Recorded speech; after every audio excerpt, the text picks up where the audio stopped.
एक दिन कालू कौवा उड़ता हुआ जा रहा था। तभी उसकी नजर चिड़िया के घोंसले में रखे अंडे पर जाती है। अंडे को देखकर कालू घोंसले के पास चला जाता है। सुबह से कुछ नहीं खाया और भूख भी लग रही है। चिड़िया भी यहाँ नहीं है, तब तक मैं ये अंडा खा लेता हूँ। ऐसा सोचकर कालू जोर से अंडे पर चोंच मारने लगता है। अंडा फूट जाता है और उसमें से एक नन्ही सी चिड़िया निकल आती है, जिसे देखकर कालू हैरान हो जाता है। अंकल, आप कौन हो? आप मुझे खाने आए थे ना? कोई मुझे बचाओ, ये अंकल मुझे खाने आए हैं। चुप हो जाओ नन्ही सी चिड़िया। मैंने सोचा कि तुम्हें इस अंडे में घुटन हो रही होगी, इसलिए मैंने तुम्हें अंडा फोड़कर बाहर निकाल दिया। मैंने आपकी सारी बातें सुन ली थी। आप मुझे खाने की बात कर रही थी। अगर मैं अंडे में पूरी नहीं बनती तो आप मुझे खा जाते। तभी भोली चिड़िया भी दाना लेकर आ जाती है और कालू कौवा उसे दूर से आता हुआ देखकर भाग जाता है। मेरी बेटी, आप अंडे से कब निकली? मैं कब से इस अंडे को तोड़ने की कोशिश कर रही थी, मगर ये अंडा तो टूट ही नहीं रहा था। अभी एक कौवा अंकल मुझे खाने आए थे, उन्होंने ही ये अंडा तोड़ा है। बेटी मुझे बताओ, वो कौवा दिखने में कैसा था? मम्मा, वो अंकल कालू कलूटे से थे, एकदम गंदी शक्ल के थे। वो जरूर कालू कौवा ही होगा, गंदी शक्ल का। मैं अभी जाकर उसे बताती हूँ। मम्मा, अभी रहने दो, हम उसे बाद में देख लेंगे। अभी मुझे भूख लगी है, आप मुझे खाना दे दो। फिर चिड़िया अपनी बेटी को दाना दे देती है। कुछ दिन बीत जाते हैं। गीगी थोड़ी बड़ी हो जाती है और उड़ना भी सीख जाती है। वो उड़ते हुए जा रही थी। वहीं कालू कौवा बैठा तोते के घोंसले से दाना चुराकर खा रहा था। या अंकल तो वही काला कलूटा कौवा है जिसने बचपन में मेरे घोंसले में चोंच मारी थी। मैं अभी इस कौवे को मजा चखाती हूँ। फिर गीगी जल्दी से तोते के पास जाती है। तोते अंकल, वो कालू अंकल आपके घोंसले से दाना चुरा कर खा रहे हैं।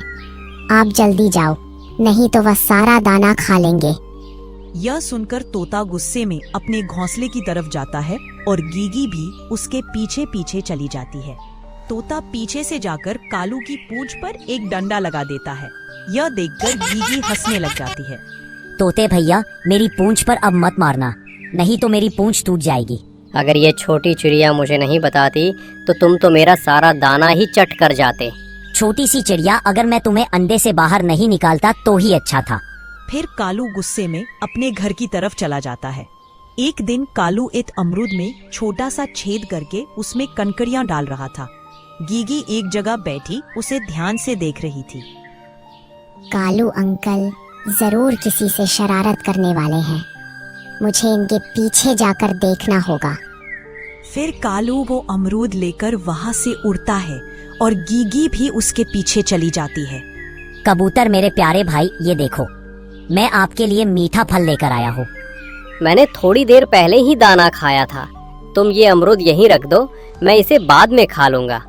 कबूतर भैया, इसे याद से खा लेना, भूल मत जाना।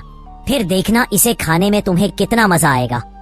फिर कालू कबूतर को वो पत्थर वाला अमरूद देकर वहाँ से चला जाता है। कबूतर चाचा, आप यह वाला अमरूद मुझे दे दो और आप यह वाला अमरूद खा लेना। बेटी, क्या हुआ? तुम ऐसे क्यों बोल रही हो? कबूतर चाचा, कालू अंकल ने आपको परेशान करने के लिए इस अमरूद में पत्थर भर दिए हैं, इसीलिए यह अमरूद मुझे दे दो। फिर मैं उस कालू कौवे को बताऊंगी सीधे साधे पक्षियों पंगा लेने का अंजाम क्या होता है। फिर गीगी वो पत्थर वाला अमरूद लेकर कालू के पास जाती है। कालू अंकल जी, आज मेरी मम्मा दूसरे जंगल से बहुत सारे मीठे फल लेकर आई हैं। मैंने सोचा एक मीठा फल आपको दे आती हूँ। बेटा, अगर ये फल तुम मेरे लिए लाए हो फिर तो तुम बहुत अच्छी हो।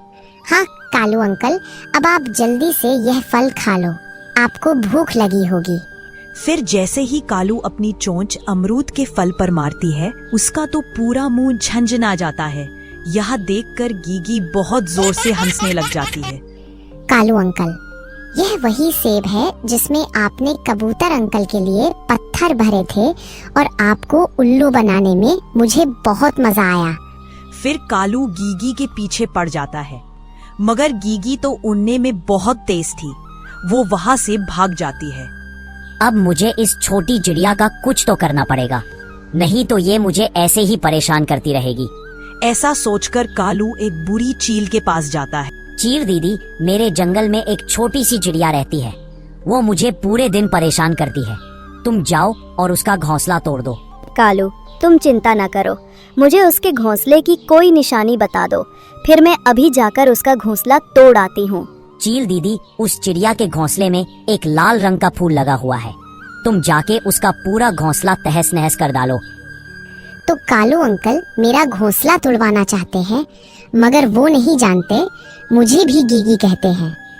फिर गीगी जल्दी से वापस उठती है और अपने घोंसले से लाल फूल निकालकर कौवे के घोंसले में लगा देती है और कुछ दूर जाकर बैठ जाती है। थोड़ी देर में चील भी आ जाती है। गीगी जल्दी से चील के पास जाती है। चील जी, क्या आप फूल वाला घोंसला ढूंढ रही हो? हाँ, मगर तुम्हें कैसे पता कि मैं फूल वाला घोंसला ढूंढ रही हूँ? आप मेरे साथ चलो, मैं आपको फूल वाले घोंसले से ले चलती हूँ। ऐसा कहकर गीगी चील को कालू कौवे के घोंसले के पास ले जाती है। चील जी, यही वो फूल वाला घोंसला है और यह शायद किसी नटखट चिड़िया की बच्ची का है। ऐसा सुनकर चील बिना कुछ सोचे कालू कौवे का वो घोंसला तोड़ने लगती है और उसका पूरा घोंसला तोड़ तोड़ कर नीचे फेंक देती है। तभी कालू कौवा भी वहाँ आ जाती है। चील बहन रुक जाओ, ये तो मेरा घोंसला है। कालू रोने लगता है। मैंने यह घोंसला बहुत मुश्किल से बनाया था और तुमने मेरे घोंसले को पूरी तरह तोड़ दिया। कालू, तुम ये क्या बोल रहे हो? मुझे तो इस छोटी चिड़िया ने बताया कि यही फूल वाला घोंसला है। कालू अंकल, आप मेरा घोंसला तोड़ना चाहते थे, इसीलिए मैंने अपने घोंसले से फूल निकालकर आपके घोंसले में ही लगा दिया। तो बताओ, मजा आया या नहीं? मेरा घर टूट गया, इससे बड़ी सजा मेरे लिए और क्या हो सकती है। गीगी, आज से तुम्हारी और मेरी दुश्मनी खत्म हुई। मेरी माँ, अब मुझे माफ कर दीजिए। अंकल जी, आपको माफी तभी मिलेगी जब आप मुझे अपनी पत्नी के हाथों से बना हुआ फलों का ताज़ा ताज़ा शोरमा खिलवाओगे। आप शोरमा लेकर आना, मैं आपका इंतजार करूंगी। ऐसा कहकर गीगी वहाँ से चली जाती है। गीगी, बेटा आपको भूख लगी होगी, आप ये मीठा फल खा लो। ही मम्मा, आज मैं फल नहीं खाऊंगी, आज तो मैं ताज़े फलों का शोरमा खाऊंगी। वो कालू अंकल अपनी पत्नी के हाथों से आज मेरे लिए ताज़ा ताज़ा शोरमा बनवा कर ला रहे होंगे। वो कालू एक नंबर का झूठा है, तुम उसकी बातों पे ध्यान मत दो। वो किसी को एक दाना भी नहीं देता, वो तुमको शोरमा क्या खिला देगा। इतने में कालू कौवा और काजल कोवी एक प्लेट गर्मा गर्म शोरमा लेकर पहुँच जाते हैं। गीगी, यह लो गर्मा गर्म शोरमा और अब हमारी दुश्मनी खत्म कर दो। मैं जब भी कुछ गलत करता हूँ तुम उल्टा मुझे ही फंसा देती हो। फिर वो सब बहुत तेजी से हंसने लग जाते हैं। वीडियो की कहानी कैसी लगी हमें कमेंट में जरूर बताएं। वीडियो पसंद आई हो तो वीडियो को लाइक और चैनल को सब्सक्राइब जरूर करें।